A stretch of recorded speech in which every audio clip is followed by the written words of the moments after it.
नमस्कार दोस्तों, आज के हमारे इस वीडियो में हम आपके लिए आमल की एकादशी की पौराणिक कहानी लेकर आए हैं। फागुन मास के शुक्ल पक्ष की एकादशी आमल की एकादशी के नाम से जानी जाती है। इसे फागुन शुक्ल एकादशी भी कहा जाता है। इस दिन आंवले के पेड़ की पूजा की जाती है। ऐसा माना जाता है कि एकादशी के दिन आंवले के पेड़ में भगवान विष्णु का वास होता है। इस अवसर पर देवी लक्ष्मी की भी पूजा की जाती है। ऐसी मान्यता भी है कि भगवान कृष्ण अपनी पत्नी और देवी राधा के साथ आंवले के पेड़ के पास निवास करते हैं। आंवल की एकादशी की पौराणिक कथा के अनुसार भगवान विष्णु की नाभि से ब्रह्मा जी की उत्पत्ति हुई थी।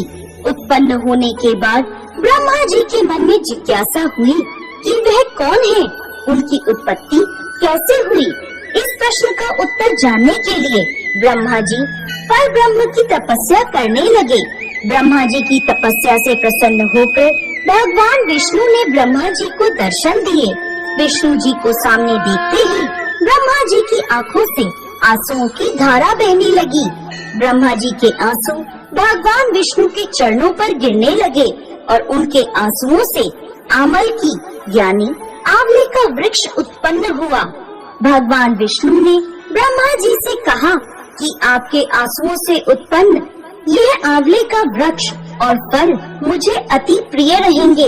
जो भी आमल की एकादशी के दिन आंवले के वृक्ष की पूजा करेगा, उसके सारे पाप समाप्त हो जाएंगे और व्यक्ति मोक्ष प्राप्ति का अधिकारी होगा। तभी से आमल की एकादशी के दिन आंवले के पेड़ की पूजा की जाने लगी।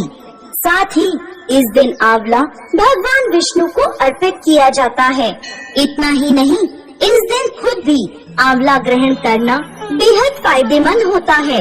आमल की एकादशी की इस कथा के संदर्भ में एक राजा की कथा का उल्लेख मिलता है, जो पूर्व जन्म में एक शिकारी था। एक बार आमल की एकादशी के दिन जब सभी लोग मंदिर में एकादशी का व्रत करके भजन और पूजन कर रहे थे, तब मंदिर में चोरी के उद्देश्य से वह मंदिर के बाहर छुपकर बैठा था। मंदिर में चल रही पूजा अर्चना देखते हुए वो लोगों के जाने का इंतजार कर रहा था। अगले दिन सुबह हो जाने पर शिकारी घर चला गया। इस तरह अनजाने में शिकारी से आमल की एकादशी का व्रत हो गया। कुछ समय बाद शिकारी की मृत्यु हुई और उसका जन्म राज परिवार में हुआ। यही कारण है कि सभी एकादशियों में आमल की एकादशी का विशेष महत्व है।